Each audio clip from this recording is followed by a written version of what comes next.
Hello guys! Ngayon may bago na naman tayong i-repair. So ito guys, sabi ng may-ari, hindi daw tumutunog, umuugong lang siya. Malakas yung ugong. So ang tatag nito guys is Lixing.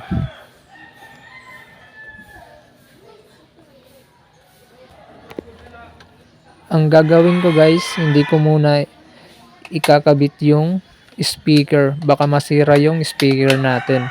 So kapag umuugong guys, may posibilidad kasing masira yung speaker. Ito guys, pinag-in ko muna, then ipa-power on natin.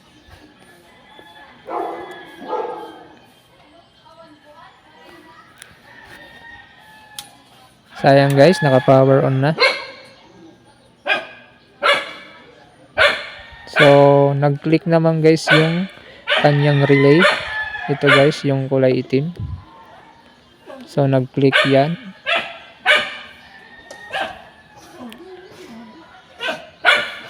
Ngayon guys, i-set ko yung multimeter natin sa DC mode or direct current. So, check natin dito sa speaker output niya kung may DC out. Ayun guys, meron ngang 5 volts na DC out. Kaya umuugong yung speaker. So, itong kabila, meron din 5 volts guys. So, uugong talaga yung speaker dito. So, mabuti na lang di natin kinabit yung ating speaker. So, masira kasi yon. So, ayan guys, tinanggal ko muna yung saksak.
Wah, hai na. Mabuhat.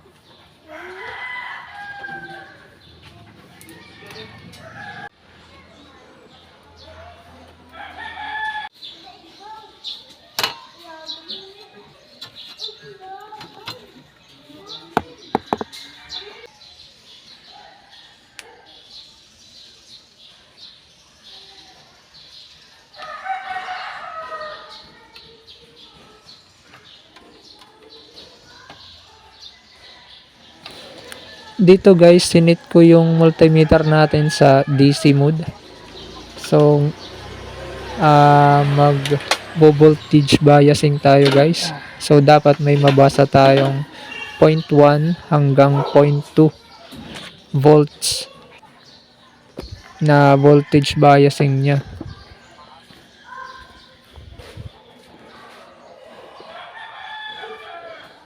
So, ayan guys, sinaksak ko muna. Power on natin. So, naka-power on na siya guys.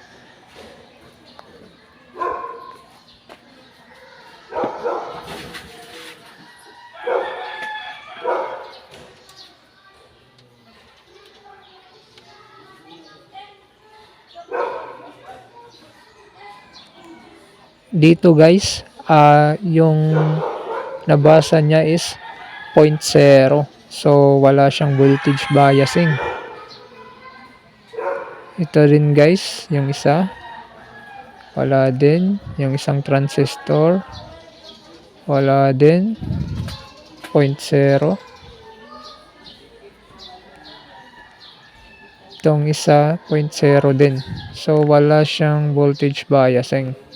0 yung nababasa niya. So i-power off muna natin guys. Tanggalin natin yung saksak.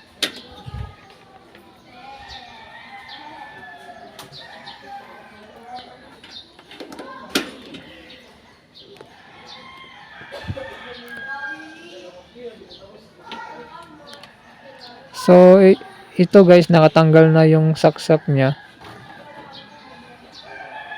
So i-check muna natin guys yung filter capacitor niya kasi baka may natirang voltahe pa. Wag muna nating hawakan. So ayan guys, meron nga 33 volts DC. So malakas pa yan guys. So mabuti na lang di natin hawakan. Hindi makukuryente po tayo. So apat yan guys na filter capacitor. So gagawin natin guys, kinuha ko yung soldering iron ko. Then pagdikitin natin yung dalawang paa ng filter capacitor isa-isa. So ayan guys.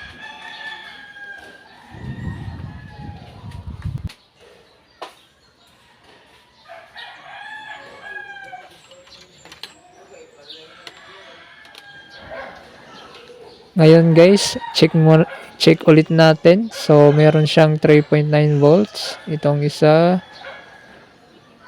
1.9 volts. So may natira pa guys.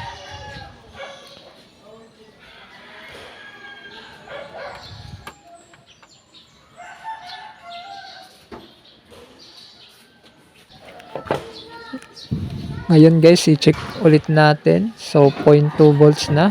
So wala na yan guys.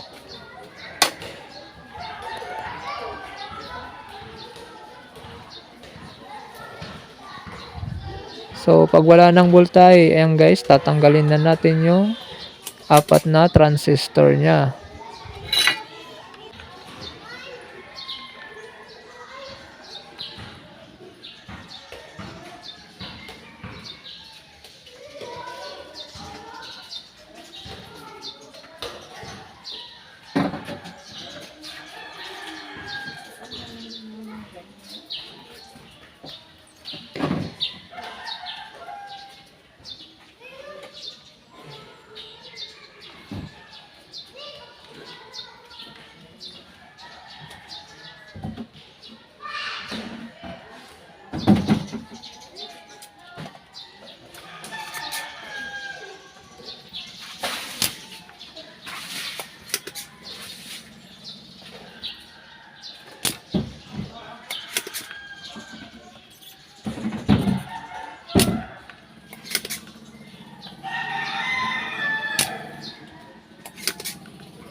Kung bago pa lang po kayo sa aking channel, please like, subscribe, at pahit na rin ng notification bell para lagi kayong updated sa susunod na gagawin kong video.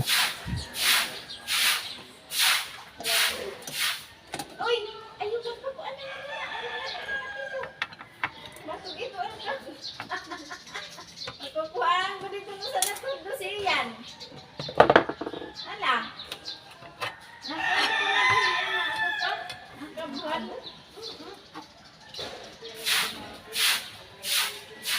Ako nga kita di. Yan naman inigilan ba? Kaya nahanglas. Pero may kuat siya nagkakuan na bado. Hindi ka diya na ako kung nakuan. Pero may suga dito ang kabataan. Di rin kilala.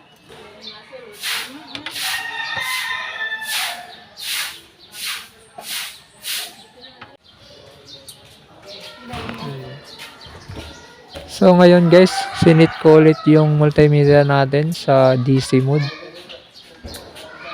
Ngayon guys, magvo-voltage biasing tayo. Tinanggal ko muna guys yung transistor na 4. So try natin kung umokay na yung biasing niya.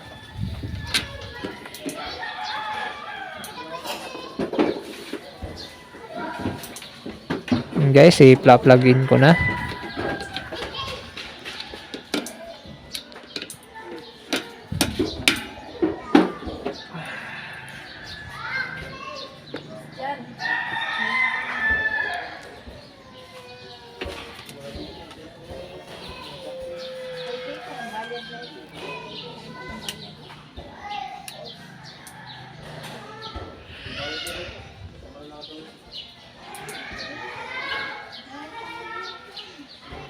Guys, pinower on ka na.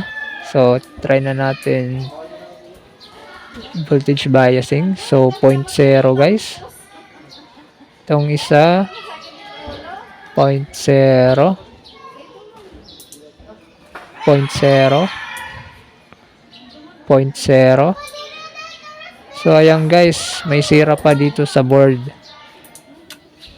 So, nandito yung sira guys dito sa board.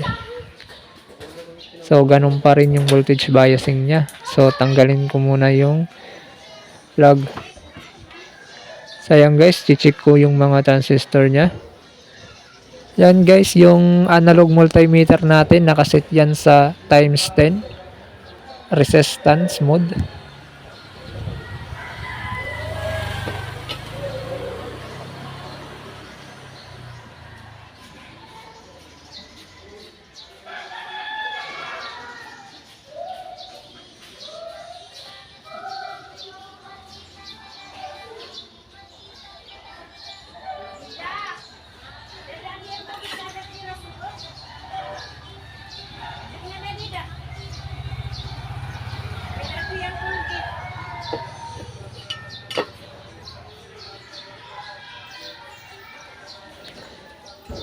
So, okay naman guys lahat ng mga transistor.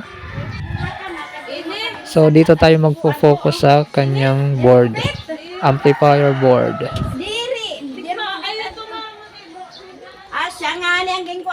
So, ang gagawin ko dito guys, so bagong bunot pa lang kasi to, yung plug niya. Check ko muna yung filter capacitor niya. Meron pa rin guys. Tingnan nyo guys, kanina ko pa yan binunot. Meron pa rin kuryente. So, dapat hindi tayo hawak agad sa board. So, ayan guys, tinatanggal ko muna yung voltahe sa filter capacitor niya. So, gumagamit ako ng soldering iron. So, ayan guys, chine-check ko. So, ayan.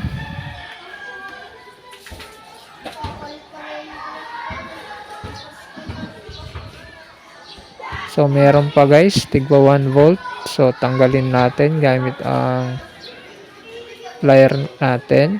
Sayang guys, nagdidikit po yung dalawang paa ng filter capacitor.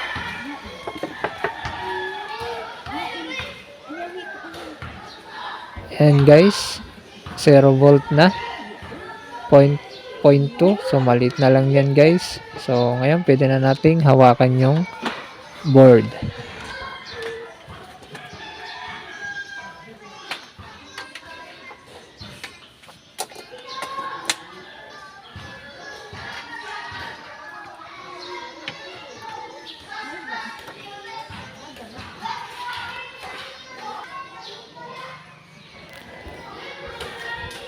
Ngayon guys, i-check ko yung mga maliliit na transistor guys. Ito yung 5551, 5401.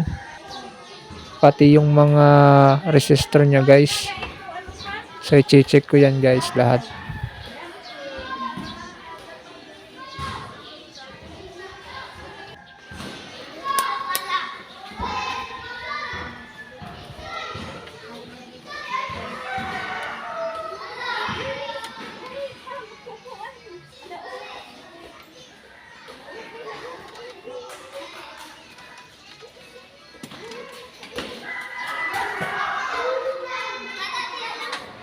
Ayan guys, yung multimeter natin guys, sinit ko sa diode mode sa pag-check ng mga transistor.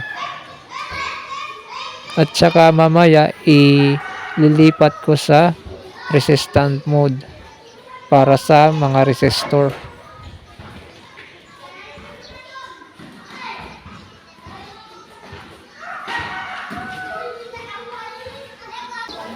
So yan guys, hindi ko na pinakita yung pag-check lahat kasi hahaba yung video natin. So ngayon guys, may napansin ako, may basag dito na diode. So yung number niya guys is IN 1448. So ayan guys, hindi makita ng camera natin. Maliit kasi siya guys, itong diode na to. So basag siya guys. So siguro ito yung nagkakaroon ng voltage, yung nagkakaroon ng DC volts yung output natin. Kaya umuugong yung speaker. So ngayon guys, i-check ko muna.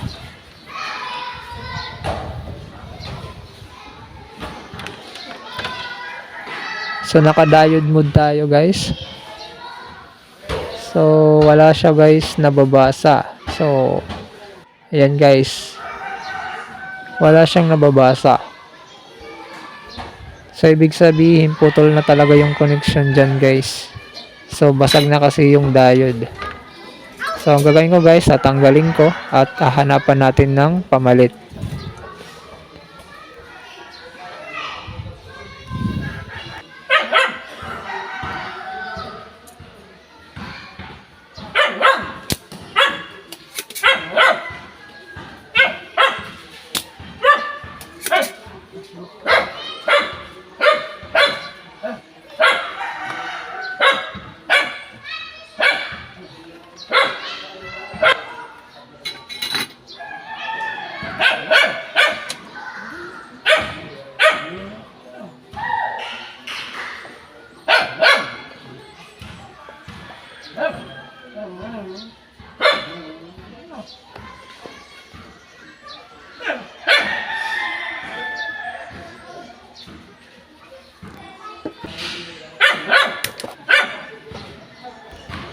Ayan guys, binunot ko na. So basag na talaga siya.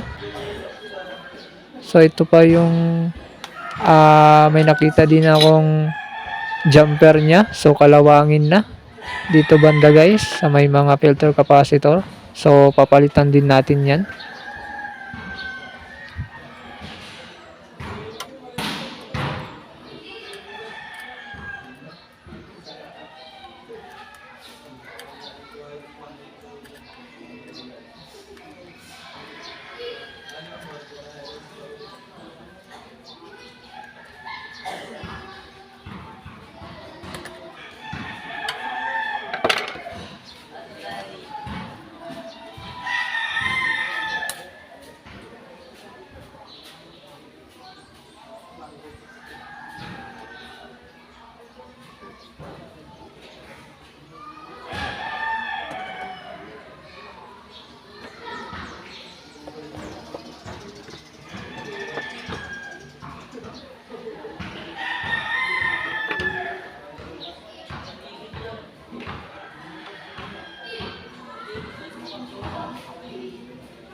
So ito na nga guys, nakahanap na ako ng pamalit ng diode.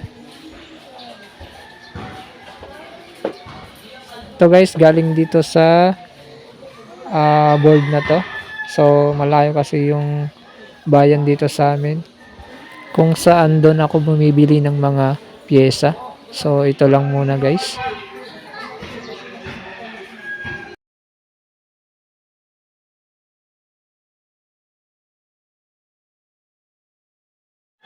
So ayan guys, naikabit ko na yung diode niya at saka yung jumper niya guys. Bago na ulit yan.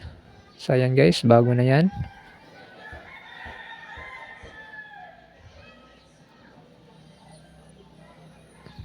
At dito guys, yung resistor na to. So pinalitan ko na din kasi kalawangin na yung paa. Pati itong isang jumper niya, bago na din yan.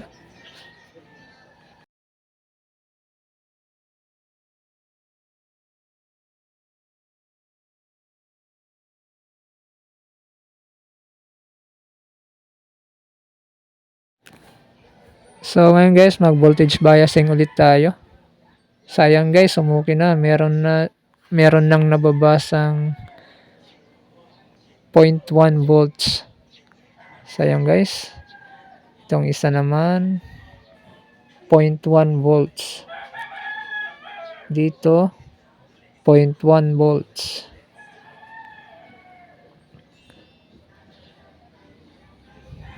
At ito, meron din siyang 0.1 volts. So okay na guys yung biasing niya. So pwede na nating ikabit itong apat na transistor niya.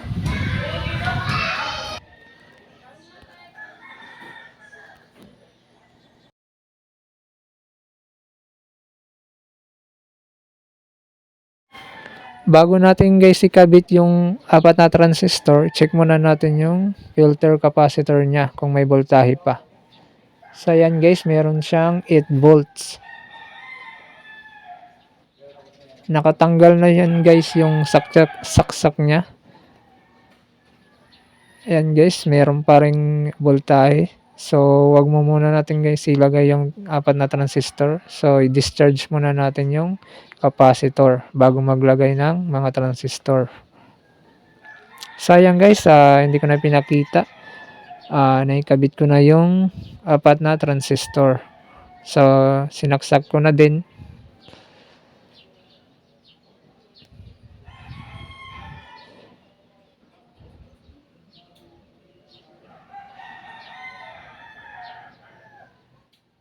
Then pinower on ko guys. Then mag voltage biasing ulit tayo. So yan guys, meron siyang nababasa 0.1, good, 0.1, good, 0.1, good, 0.1, good. So okay na guys yung voltage biasing natin. So ulitin natin guys. Ayan, 0.1, 0.1, 0.1,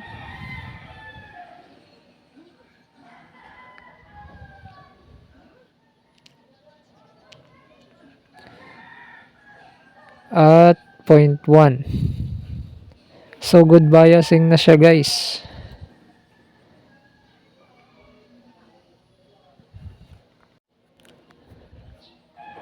So ngayon guys, check natin kung may DC out pa siya. So ayan guys, 0.0 na siya. Wala na siyang DC out. So ibig sabihin guys, okay na yung amplifier natin.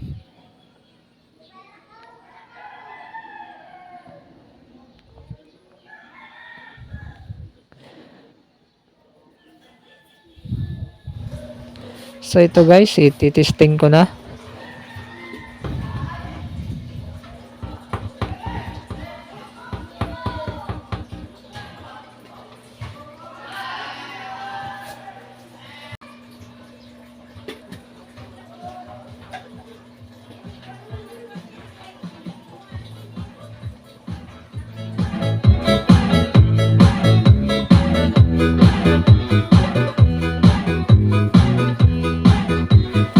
So ayan guys, tumutunog na siya. Hindi na siya nag-humming. So hindi na umugong yung speaker.